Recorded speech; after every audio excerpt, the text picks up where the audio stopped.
Internet, this game. Oh boy. I knew I would hate this game from the start. I knew I would hate it. The moment that I saw the trailers and stuff, I knew Resident Evil 7 was going to be. Or Resident Evil 8 was going to be Resident Evil 7. That's why I started with Resident Evil 7. I knew this was going to be more 7. I knew it. And just flat out, right off the bat here, I hated 7. I didn't feel anything was really all that cool from 7.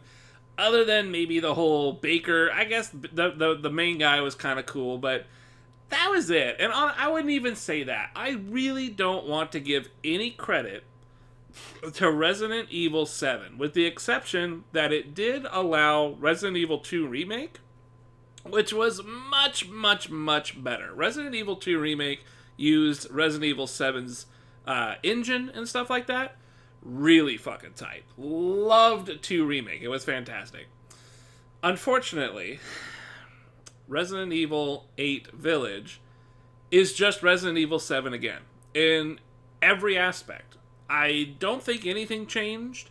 It gave you a little bit more ammo to play with, but I was constantly running out of ammo, near the end, I guess. I still felt like ammo was... It was weird. It was like the game really, especially in later levels, the game really throws a ton of shit. So, spoilers, obviously, right? I beat the game. It's Spoiler Town, right? You run out of ammo later in the game. And it's really upsetting because, they spent a lot of time making you feel like you could shoot stuff, and it's more of like a Resident Evil 4 kind of a vibe, but then they take all this ammo away, and it's like...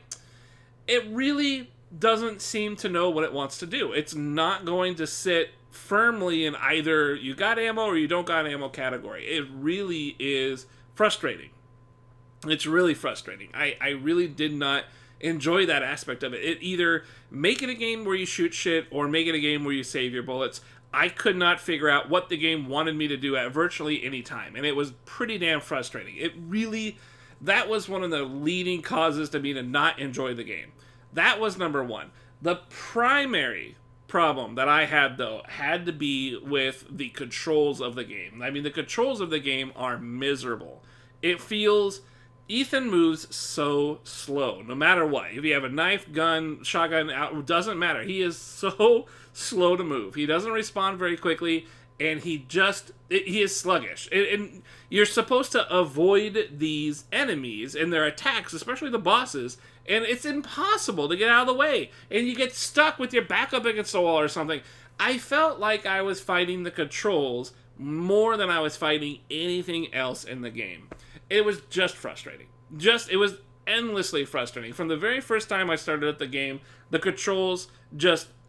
I couldn't be less happy with the controls. They are barely functional. I'm not kidding.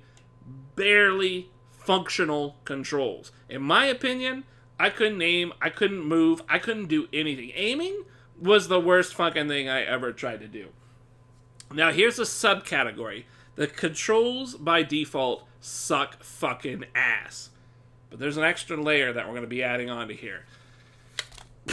This thing has Hispanic feedback. Hispanic feedback. Now, what that is, since PS5 is still new, the DualSense controller has resistance in its buttons. And this is something that's been done on a couple of titles now. But for this particular game, they tried to go kind of like the route they did with Call of Duty, but with an added feature. This, to aim down sight, each weapon had its own resistance to pulling into the trigger.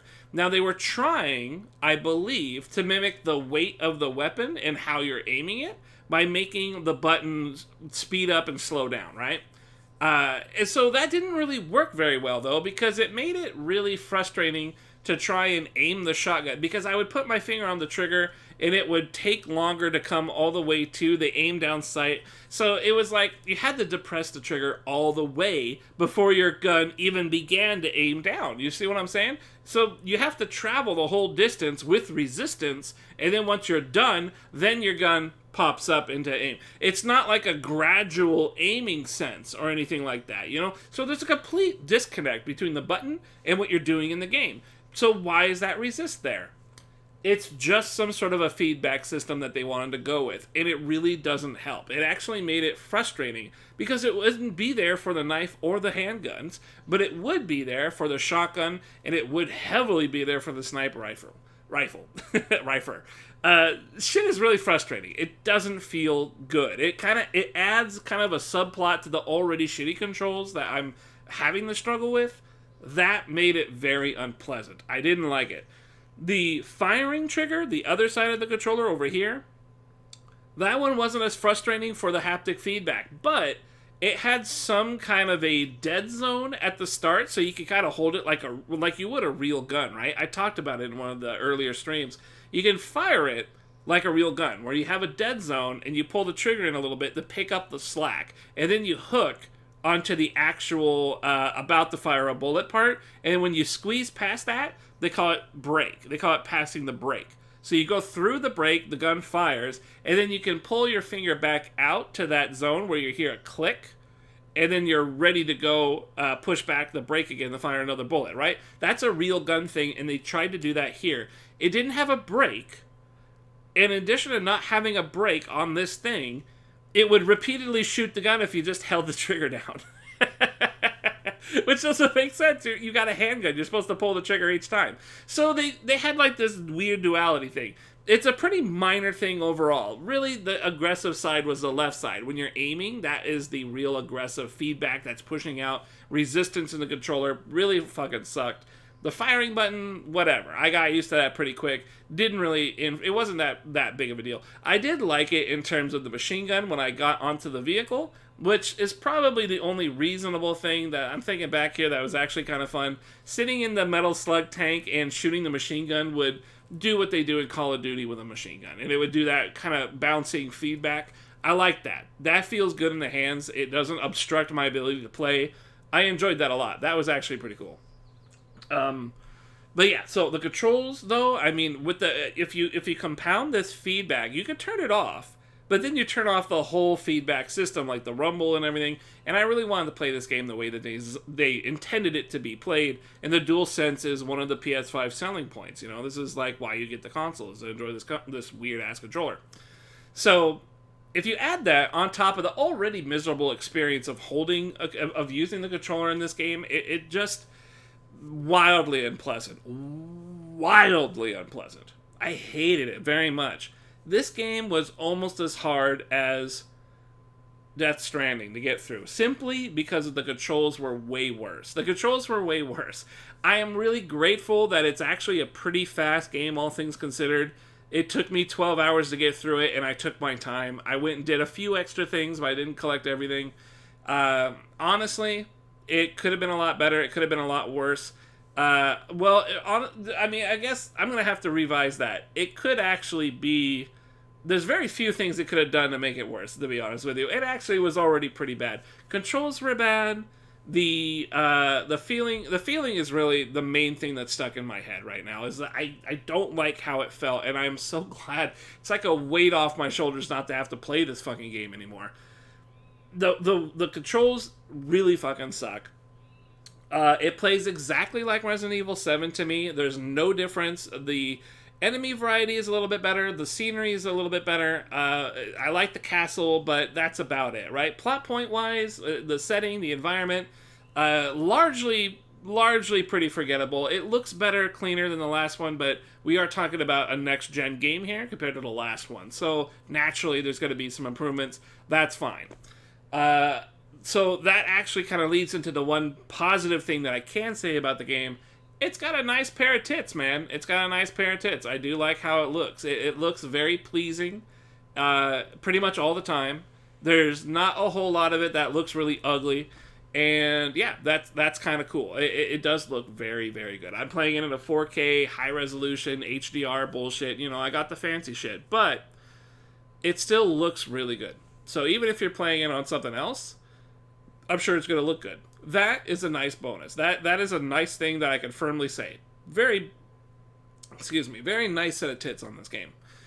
But now to switch back to what I hate about it, even though it looks nice, the pacing and the plot points, like the characters and stuff, everybody's forgettable. except the giant booby chick. The Dimitrescu, is that her name? Dimitrescu? I can't remember. The giant chick was advertised for this game like fucking crazy. We thought she was the main antagonist. We thought that was it. We thought she was the main bullet point in the game. Not even close. She's one out of fucking 3 other people you kill, right? That's fucked up, man. They pushed her so fucking hard. And she's not even relevant. She's she's like the first segment that you play. Man, that was really upsetting because it had a really nice kind of horror, spooky survival vibe because of that segment, right? But then right after that, everything is fucking just weird. Everything is just weird. It's like a half survival, half shooty. I can't possibly put a pin on it because it's just that sporadic. It's like they didn't really have it's like they had a cool idea that it was literally just her, and then everything else past that was an afterthought with fucking Magneto, the Maximilian boss, and everything. Yeah, that shit, man, they really suck with her, with making her vanish like that. You know, making her part done. I think they fucked up. I think they fucked up heavily. They knew that they had a nice little audience with the hot chick, the big booby chick, and her beautiful daughters, and then they fucking destroyed it by actually making it that you kill them. And it's just a side person. It's not a real person. It's just a side person, 1 of 4. Man, upsetting. At the same time, I talk shit about the other bosses, but frankly, I was really pleased that the other bosses were like set pieces, you know? You get your weapons taken away from one of them, and then the other one is just a just kill the boss segment. I actually prefer that. I liked it because I wanted to get this game over and done with. I didn't want to sit around shooting fucking werewolves all day or whatever. Because the game didn't feel good. The game felt awful. You know, it all kind of comes back to that, right? Interacting with everything in the game comes through this fucking thing right here. And so it's natural that this would be my number 1 complaint. They didn't have tight controls. The controls are miserable and I hate it. Lastly, first-person view has got to go. I'm tired of first-person view. FPS games are fine for multiplayer, but like for Resident Evil, they need to go back to doing third-person. I mean, if they're gonna be all up like this, they gotta go back to third-person. They really do. There's no reason to first-person this game. Like, the VR shit is over. All right, it's dead. It's buried. Nobody's got VR. Nobody's got PlayStation VR. Nobody's gonna do that shit. You know, it's all Oculus Rift or whatever. It's all porn and nothing else. So just stop pretending, all right? Just get off that platform. Get to the fucking third-person camera and let us have some fun with Resident Evil again. That's all I'm saying. Whether you go the Resident Evil 5 and 6 route where it's all shooty guns blazing, whether you go, you know, Remake 2 and stuff like that. Because we kind of had Remake 2 and then Remake 3, right? We had both of those. And 3 was like a action flick, and 2 was much more of the spirit of Resident Evil. 2 was fantastic. 3 really kind of sucked because it really was just that offense, you know? And Resident Evil 2 just didn't have a good structure in place to be very active in the shooting department. And then 3, you know, exemplifies why that's so bad. This is very much the same thing. 7, some people liked. I hated it. I thought there was nothing of redeeming value. Maybe some Baker stuff, but that's it. This is literally just 7 all over again. I don't even know what they improved. I can't even tell you what they improved. But it's 7 with more shooty parts, which is worse than 7 because the controls are so awful. This game wholly to me is a miserable experience. It's not fun. I can't really talk about the lore or the story because, I mean, there's really not much to say, right? I'm glad I bet Ethan's not dead. I'm willing to bet Ethan's not dead. But if he's out of the picture for good, I would like that. I'd like it if they go back to focusing on Chris and Leon adventures or anything like that. You know, I'd like to go back to what we used to have for Resident Evil. This kind of random stuff is strange to me. I don't really understand it. I'm not really following it very well. I don't want to reboot, but I want something that is more in line with what we had in the past, you know? And the game type. I think we really need to settle on what game type we're talking here, right? Is it a survival horror? Or is it an action game? Like, I'm not really sure where we're sitting anymore. This one tried to be an action game survival horror, I guess. And it just doesn't really There were some spooky moments, but they were really like jump scare things, right? That's not really all that frightening. But 7 was much the same, right? A lot of jump scares and shit like that. I have nothing. I have nothing good to say about it. The only good thing I have to say is that I'm glad it's over. I don't like this game. It was a miserable game to start, and maybe a little bit in there. There were some fun moments, especially with the big booba chick. I hear you can shoot off her shoes, which is really fucking tight. And then that's it. Everything beyond that, I will never remember anything beyond that, other than maybe the tank. The tank was kind of cool, using against Magneto, Maximilian Boss. That was kind of cool. But that's it. That's it, man. I mean, this game, it's over. I'm not happy. I'm not happy that I had to play this game, but I'm happy that I am done with it. I'm very much done with it.